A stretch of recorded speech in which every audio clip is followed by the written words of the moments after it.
Hello there and welcome to another EMP tutorial. So just today I released a new version of EMP, version 4.4.4, and this one has specifically two new features that I want to show you today. One is the query store. So from now on queries can be stored and reused.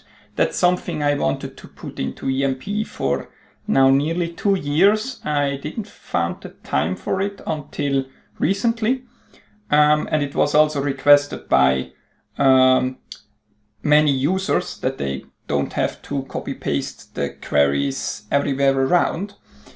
And the second thing, based on the stored queries, we can now create custom widgets that we can give to users so that they can without having to write a query, they can just give parameters that will be used by the query and show data based on these parameters. So I will now just go right into it and show you how this whole thing works and where to find the new features. Basically, you go here under Tools, Queries, and then you have here the Store tab. Now, if you don't see that, you don't have the rights to see it. So basically under Manage Users, we have, if you want to give it to all the users, you can just give it to the default role. We have here a new category, Query Store, and here you can give these 3 different permissions to the users as you want. By default, it should be Query Store Viewer, and if you want to allow everybody to also store their queries, just also add this one. Good. So we have the Query Store. It's basically, we have the editor, we have the history of all the queries you executed, and we have the Query Store. So I was already playing around with it, as you see here. Let's just make a very basic example. Let's say tutorial, and let's say we just have here a query that makes source random of type tickets. So if we execute that, then we see that we when we execute that, we see we just get some tickets here. Now, let's say we want to filter these tickets by priority. Has to be bigger or equals 5. By the way, this thing down here just shows you the keystrokes. It's called Keywis. I just found this today, so I hope it helps you understand a little bit more what I'm doing. As you see, now we should have, priority is not smaller than 5. Perfectly. Now let's just save this. So we have now this tutorial stored query. Now what we can do with it is we can go into our editor and we can use it here with source, and then there is a new source called stored. So we can use a stored query to execute and to find out which queries are available. We can use Control Space for autocomplete. And then we see, okay, we already have a bunch here, and I just want to have the tutorial one. Good. And basically with this I can execute, and I have my data here. Now, additionally what we can do is we can use parameters.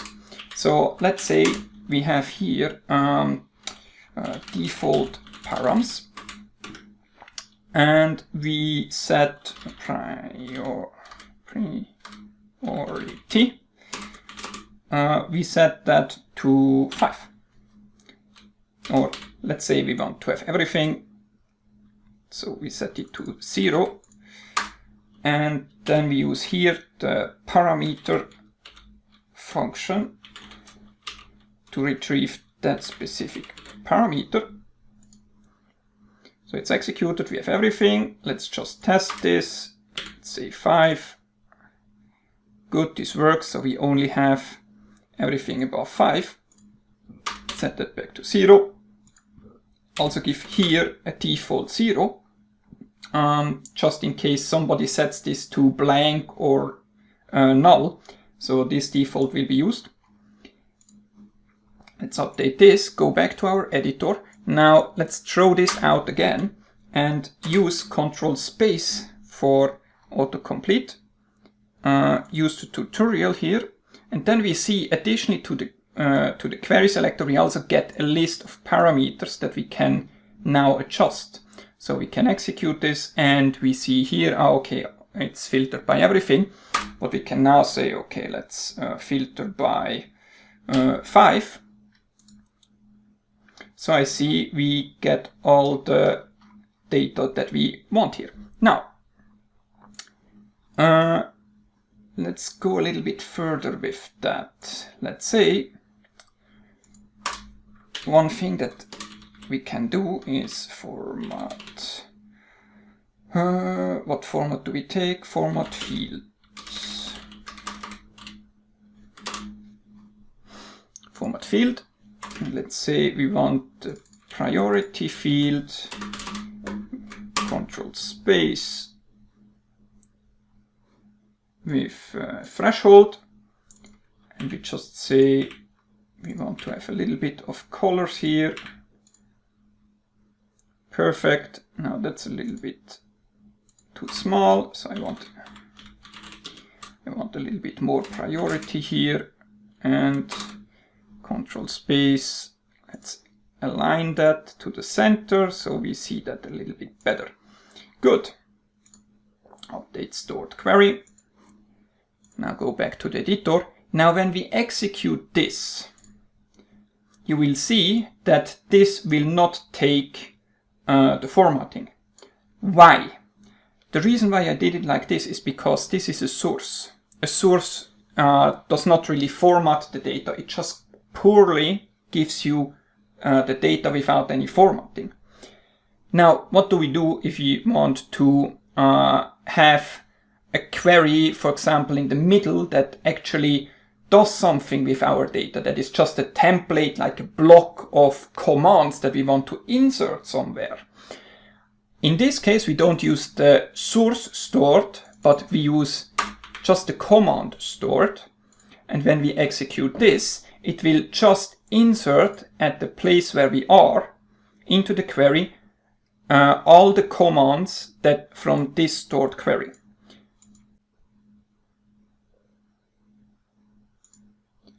Now the next thing that I want to show you is basically what you can do with stored queries in a dashboard.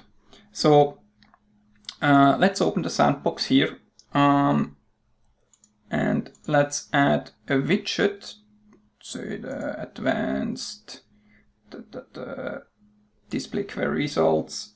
So basically here as well, you can just use it as you want.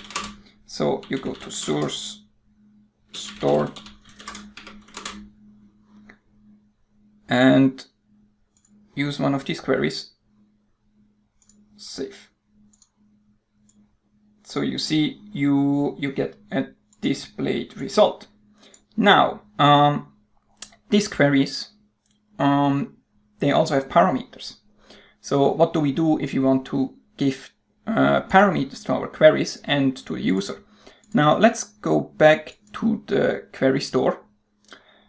And what we find here, we find our tutorial. So here we have our query, and it already has a priority parameter. Now we want to add this parameter to our query, because currently, let me just use that one here, custom, oh, sorry, let me go back. So make widget, we have to say here yes. So this is our tutorial widget. We say make a widget out of it. Good. Then we can also give a category. Let's say special tutorial. We can give tags. We don't really need that. Update stored query. Now, if we go to our dashboard and we refresh, theoretically, we should now have in our custom category, we have a special tutorial folder and the tutorial widget. When we add this, we see we get our data here, but when we edit it, we only have a query extension parameter that we can set. So how do we get our own parameters here? Is we go to our tutorial here, we click here, which is the edit params button, and here we can add parameters. Let's say we take a number, and with this number we name that the same name as the parameter that we gave in the query, priority, and we give a default value which is 0. Set value between 0 to 9 to filter tickets by priority. Good. How does that look? Yeah, safe. Good. Now we have a parameter. So we have our tutorial stored query with a parameter that is named the same as the default params that we have here. Now we can go to our sandbox, and this should actually work right from the bat perfectly. It's here. Now we can change this, say to everything above 7, 7 or bigger, and now when we look here, save, our tickets are actually filtered by the priority. So that's really cool. So you can put as many parameters as you want to get the results that you need and want. Here additionally, this is a default parameter that is there for every stored query. You can enhance your query with a query extension. For example, let's say we want this list to be sorted by priority. So we just say here sort priority, and I want to have the biggest ones first, so I say reverse true. If I execute this here, as there is no data in this specific query, I will not get any results. But now when I save it, it will be applied here, and I get everything sorted by the actual priority. You can also do formatting here. For example, you can say I want format records, format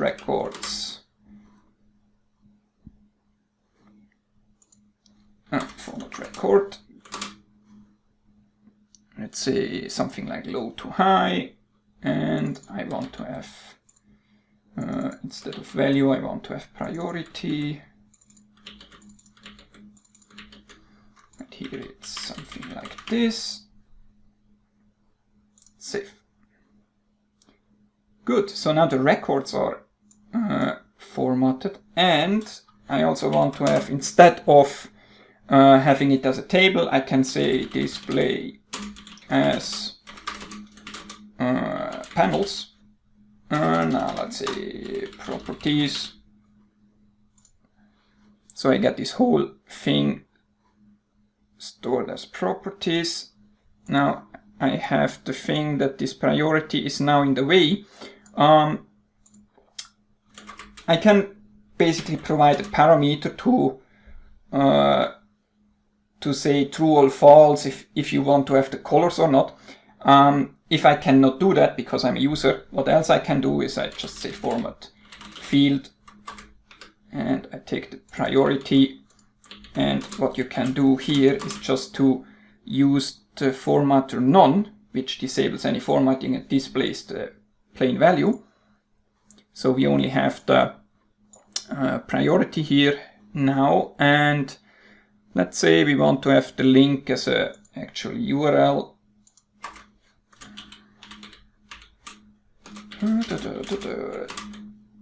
Control space, and here we have link. Let's say here just open, save. Perfect. You can also add here other data. Let's say these are the title fields in this case, and I want to have a link. And what else do we have here? Ticket number, ticket ID.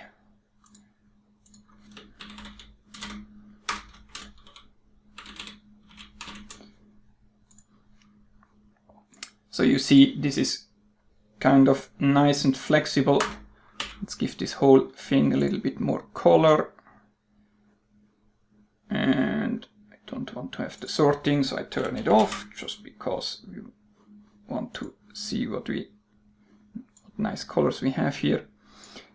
This side, now it's starting to get to be a display as properties tutorial, but it just shows you like how flexible you are now with these stored queries. You can now basically create a stored query for a certain API endpoint, like for Jira or for Dynatrace or for Kibana, and make a default one to send your query to, that you can parameterize, and then afterwards you can use this query extension to actually define how you want to display it. Good. One more thing that I would do in this case, like this is just too much information. Let's make the status here also a title field, and then visible fields.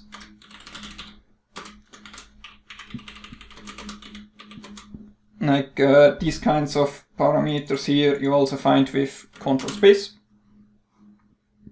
So somewhere here you see title fields, title format. You can always go to the open manual to see what you actually get, and have some examples here, for example here, that you can copy paste. I want to have the time